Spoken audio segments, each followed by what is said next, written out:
My name is Norma Nazario. Just finished burying my son today.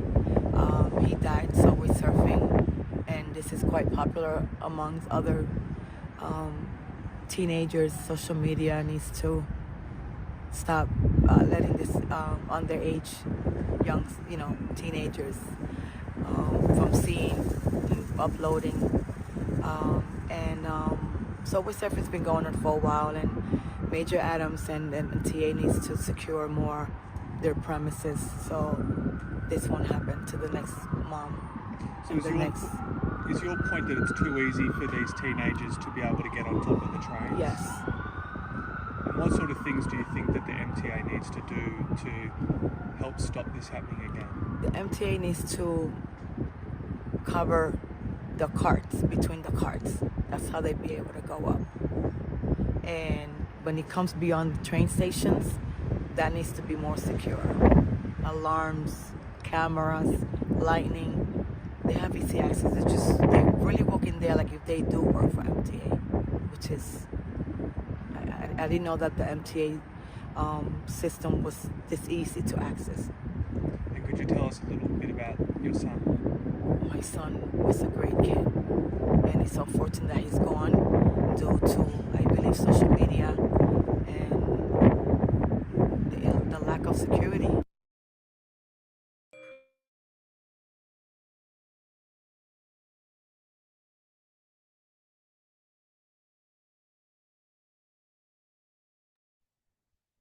All right, man. Peace. It's Bronzebird here with a new video. So, looking at the video, what you've seen is the testimony of a mom who lost her 15-year-old son to what they call subway surfing, which is like this new fad that I've been seeing children around New York City doing, especially on Instagram, where it's like they're straight out of a movie. Like this is whole entire stunt daredevil thing that they're doing on these transit systems where they go on top of trains and, ride it and, stand on top and things like that. And, this is nothing new. Like as in, there always has been kids that's rode on out the outside of trains and have been like recording it and doing all these different things, and a lot of these children have lost their life.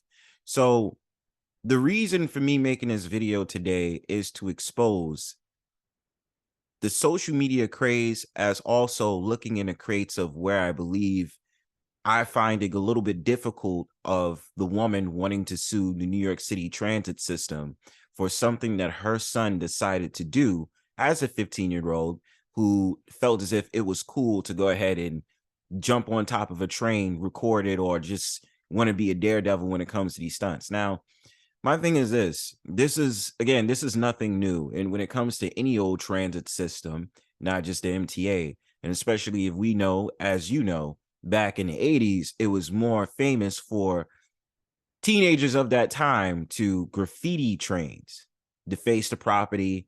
And that's the reason why they had to install, metal gates and all these different things in the train yards to deter graffiti enthusiasts and graffiti writers to come up in there and start spraying on trains.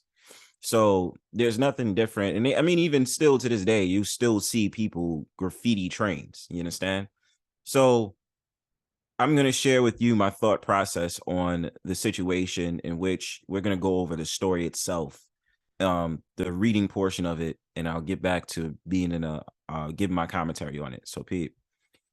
The mother of a 15-year-old Manhattan boy killed subway surfing on the Williamsburg Bridge plans to sue the MTA for failing to block off empty parts of the train used for the daredevil stunt, she told the Post. Norma Nazario of Alphabet City said she reviewed footage of her late son Zachary's phone and that it showed nothing prevented him from climbing onto the roof of the J train, where he eventually hit his head and died Monday morning. The videos show he has easy access, no alarms, no security, no cameras, no anything. Nazario said ahead of her son's wake Thursday evening, he was able to access anything in the trains, the empty cabins, the train stations. Nobody was looking. I was so surprised. The grieving mother said transportation honchos have known for a decade that thrill-seeking teens ride on the outside of trains, but have made no apparent effort to restrict access to those areas.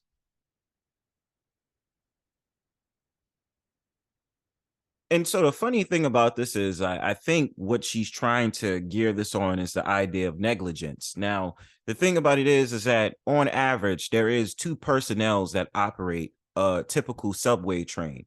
One is the actual train operator, and then it's the conductor that stands in about the fourth or fifth car of each train.